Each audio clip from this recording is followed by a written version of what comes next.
मुझे समझ में नहीं आ रहा कि ये करेगा कौन भाई। आप तो वो पार्टी है भारतीय जनता पार्टी जो अपने आप को कहती थी विश्व की सबसे बड़ी पार्टी और सबसे अनुशासित पार्टी, और मोदी है तो सब कुछ मुमकिन है। तो हरियाणा में कर लेना ना, मोदी है था, कहाँ चला गया? मोदी की फोटो गायब है वहां, अमित शाह की फोटो गायब है, खट्टर का भाषण गायब है? कुछ भी नहीं है वहां। सुपड़ा साफ हो गया भाई साहब। देखना आप जम्मू में, हरियाणा में। और मैं आज फिर कह रहा हूं मीडिया के सामने, प्रदेश में अगर यही हाल रहे तो 7-0 तो है ही उपचुनाव में, पंचायत राज और नगर निकाय में भी इनका सुपड़ा साफ होगा। और फिर कहेंगे कि डोटाजरा ने हल्ला कर करके हमारी पर्चियां बदलवा दी। पहले ही समझ जाओ भाई, हमें तो 5 साल भोगना है, भारतीय जनता पार्टी की सरकार को भोगना है। हम तो कहते नहीं, हाँ दिल्ली की गिर सकती है पहले, लेकिन राजस्थान की चलेगी। अब कोई करामात बीजेपी में से कोई बड़ा लीडर कुछ कर दे तो देखो मैं कुछ कह नहीं सकता, लेकिन मेरा ऐसा मानना है कि ये 5 साल चलेगी। इसलिए चले तो जनता को राहत मिले, सरकार का आभास होना चाहिए। बस में जाते हैं, ढाबे पे जाते हैं, होटल में जाते हैं, किसी शोरूम में जाते हैं कोई काम से, तो सही कहते हैं भाई साहब ये सरकार चला कौन रहा है? मैंने कहा भाई हमसे क्यों पूछ रहे हो, भारतीय जनता पार्टी चला रही है। बोले वो भारतीय जनता पार्टी वाले सारे लोग कहते हैं कि ये चला कौन रहा है, हमारे भी समझ में नहीं आ रहा। तो पहले तो मुख्यमंत्री जी को एक दिन का विश्राम लेकर के और ये समझाना चाहिए कि ये सरकार चला कौन रहा है। गृह मंत्री को ये चाहिए कि तत्काल डीजीपी को और तमाम अधिकारियों को बैठक बुला करके और ये कहे कि कानून व्यवस्था आप कायम कीजिए। एक सरकार का इकबाल होता है, आज इकबाल खत्म हो गया। कोई अधिकारी कुछ भी कर रहा है, कोई मंत्री कुछ भी कर रहा है, कोई एमएलए कुछ भी कह रहा है। आप ऐसी क्या नौबत आ गई आपके कि आप किरोड़ी जी को 3 महीने बाद में भी न तो इस्तीफा दिलवा स्वीकार करा पाए और न आप उनको वापस मंत्री बना पाए। एक मिशन चलाया है हमने, एक संकल्प लिया आज के इस कार्यक्रम से कि 7 उपचुनाव हैं। कितने भी लेट भारत सरकार चुनाव आयोग से लेट करवा दे घोषित, लेकिन जब कराएंगे उसके बाद में चुनाव होंगे, चुनाव लड़ेंगे और 7 की 7 सीटों पे भारतीय जनता पार्टी सुनने पे सिमटेगी। क्योंकि 10 महीने के अंदर इन्होंने एक काम नहीं किया, केवल आपस में लड़ाई झगड़ा, ब्यूरोक्रेसी हावी, न एमएलए की चल रही है, न एमपी की चल रही है, न मुख्यमंत्री की चल रही है। मैं तो समझता हूं शायद मुख्यमंत्री जी के ऊपर कोई काला जादू कर दिया। काला जादू समझते हो ना, काला जादू कर दिया इन ब्यूरोक्रेसी ने कि भाई वो तो घूमते रहे, उनका तो भ्रमण भाषण और भ्रमित का कार्यक्रम चलता रहे और साथ साथ में देवदर्शन भी चलता रहे, हमें कोई आपत्ति नहीं। लेकिन इस राजस्थान के लोगों ने आपको मुख्यमंत्री बनाया है, चाहे पर्ची से ही बने, लेकिन हम सबके मुख्यमंत्री हैं आप। आपको काम करना पड़ेगा। किसान परेशान है, दलित परेशान है, नौजवान परेशान है, छात्र परेशान है, और आप रोजाना की रोजाना ऐसी ऐसी बातें करते हो जिससे नौजवान का भला होने वाला है क्या? आप सारी की सारी जो संस्थाएं हैं उनका जो क्रेडिबिलिटी है उसको बिल्कुल क्रेश करने पे तुले हुए हैं। आपको जो कुछ करना है आप करिए, लेकिन नौजवानों को नौकरी दीजिए। अगर कोई अपराधी है तो उसको जेल में डालिए। ये आज तक होता है, कोई आज नया नहीं हो रहा है। अच्छी बात है, अगर आप अच्छा काम करेंगे तो हम आपको धन्यवाद देंगे, लेकिन आप नौजवान नौकरी के लिए तड़प रहा है, उसकी नौकरियों की विज्ञप्ति कब जारी करोगे? किसान परेशान है, उसको मुआवजा कब मिलेगा? बिजली कब मिलेगी? पानी कब मिलेगा? सड़कें कब ठीक होंगी? ये चीजें भी तो आपको करनी पड़ेंगी ना। आज लोग परेशान हैं, कानून व्यवस्था नाम की कोई चीज नहीं है, दिन दहाड़े हत्याएं हो रही हैं, नाबालिग बच्चियों के बलात्कार हो रहे हैं, उनका जवाब कौन देगा? आप गृह मंत्री भी हैं। मुख्यमंत्री जी को मैं कहना चाहता हूं, शायद वो भूल गए होंगे कि वो मुख्यमंत्री के साथ साथ प्रदेश के गृह मंत्री भी हैं। तो ये जो भ्रांति फैल रही है ना ये प्रदेश में, ये सबके लिए, प्रदेश के लिए बड़ी घातक है। इस भ्रांति को दूर करें, इकबाल कायम करें, पुलिस को पूरे अधिकार दें। ये जो बजरी माफिया, भू माफिया, लैंड माफिया, जितने भी पेपर माफिया जितने भी हैं, इनके खिलाफ सख्त कार्रवाई करो। लेकिन मेरा एक कहना है कि टाइम लिमिट करके एक चीज को तय कीजिए। आप केवल यही है कांग्रेस ये कर गई, कांग्रेस ये कर गई, कांग्रेस ये कर गई। अब तो भाई साहब 10 महीने हो गए, आपको बताना पड़ेगा आपने क्या किया, आप क्या करने जा रहे हो, आपका विजन बताओ, आपके काम बताओ, आपकी योजना बताओ, उस योजना का लोगों को क्या लाभ मिल रहा है वो बताओ। ऐसे ही घूम रहे हैं बिना कोई मिशन के, बिना कोई योजना के, बिना कोई बजट के। जब आपने देखा विधानसभा में बजट पेश किया तो पास होने से पहले बजट की मीटिंग करवाई थी, हर जिले में प्रभारी मंत्रियों को भेजा था। उनको पूछो उसके बाद में दोबारा मीटिंग कब हुई है बजट पारित होने के बाद में कि उस बजट की क्रियान्विति हो रही है कि नहीं हो रही है।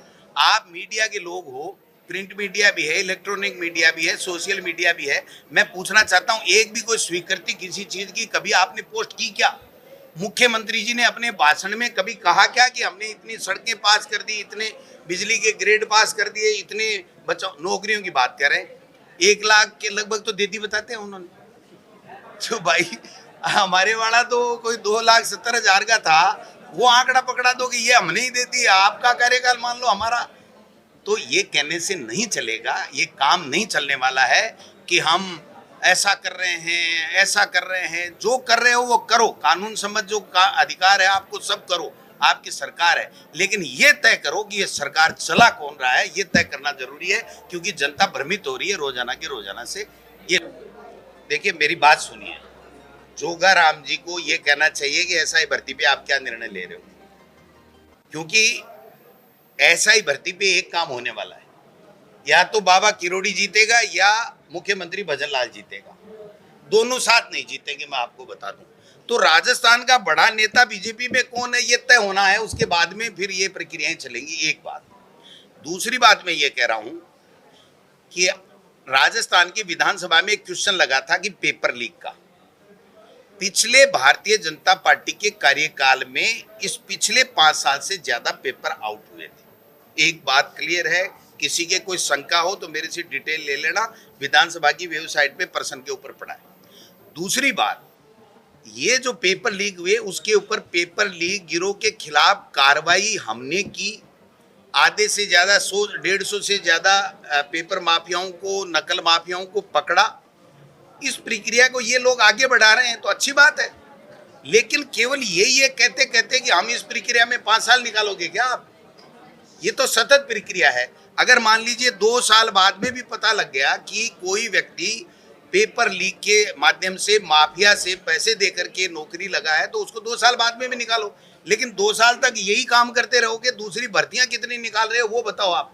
आप देखिए, अगर किसी संस्था की क्रेडिबिलिटी इतनी आप खराब कर दोगे तो उसके बाद में न तो वहां कोई आरपीएससी का चेयरमैन बनने को तैयार नहीं है इनके पास में। आरपीएससी के मेंबर सारे के सारे जो है ना वो कुंठित हैं कि हम कहां आ गए, हमको सबको तो बेईमान घोषित कर दिया। मैं कहता हूं बेईमानों को पकड़ो, लेकिन सबको बेईमान मत बनाओ।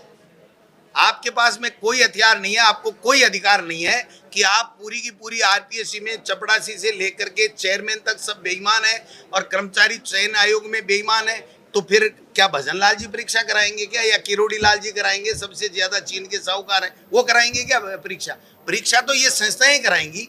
और आप इतने ही जोरदार हो तो आप क्यों नहीं आरपीएससी का चेयरमैन ऐसा बना करके, और जो मेंबर खाली पड़े उनको एक नई जो आप सोच के साथ में और नई एक लोगों को नियुक्ति कीजिए कि ये देखो ये बेईमान लोग नहीं होंगे और ये कभी जिंदगी में बेईमानी नहीं करेंगे। इन लोगों को हमने लगाया, इन्होंने एक संभागीय आयुक्त लगाया और 4 दिन बाद में उसके छापा पटका दिया।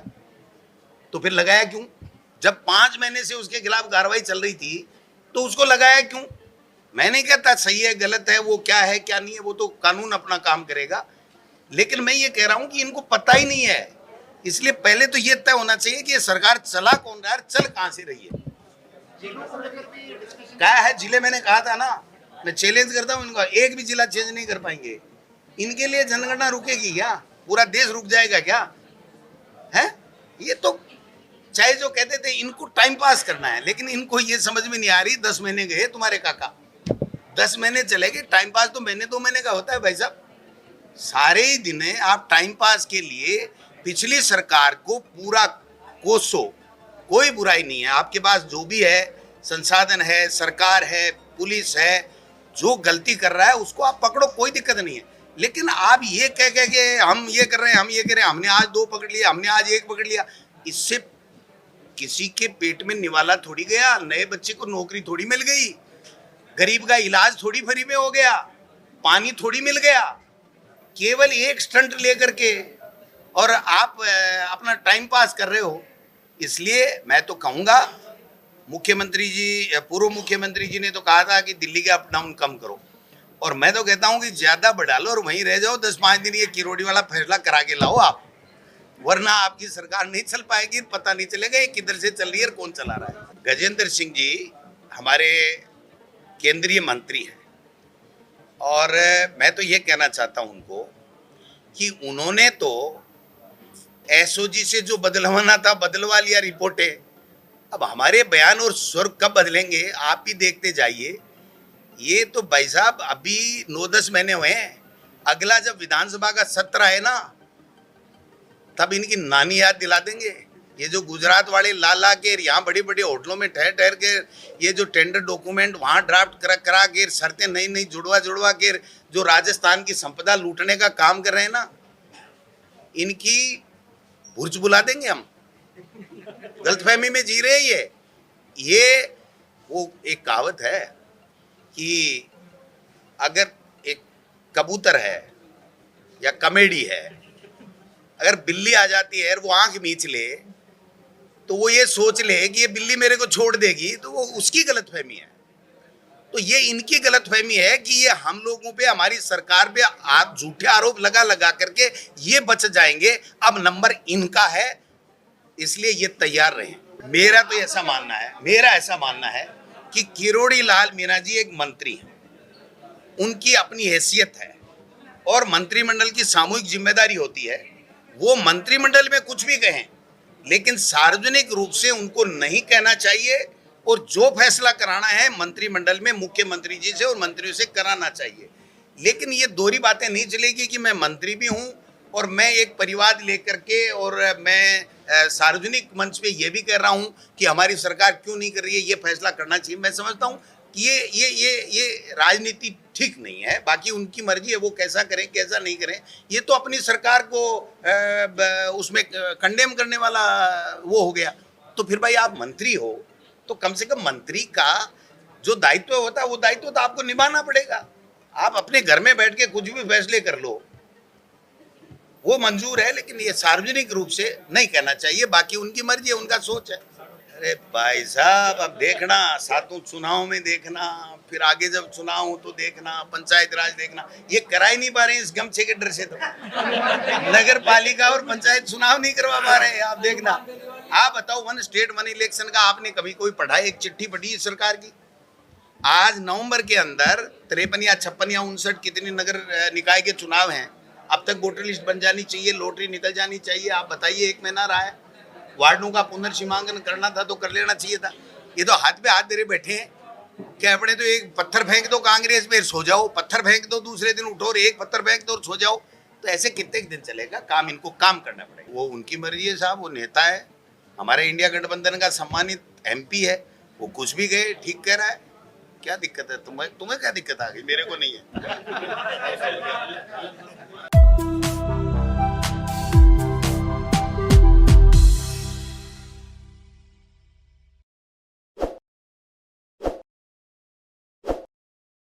ताज़ा खबरों के लिए विजिट करें द फैक्ट इंडिया की वेबसाइट और डाउनलोड करें द फैक्ट इंडिया ऐप।